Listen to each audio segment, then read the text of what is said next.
Hello! Today I am making a puppet. I have made a few puppets before, but I've never actually learned puppet making from somebody who knows what they're doing. So I'm going to take a step back into a more simple design and follow a pattern by Adam Krutinger, who is here on YouTube. He's great. I'll link him in the description below. It is called the Snoof puppet.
Thanks so much for watching.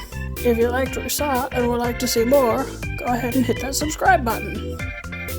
It really helps her out. And if you want to see more of what she's been up to, there's some videos linked on the screen for you.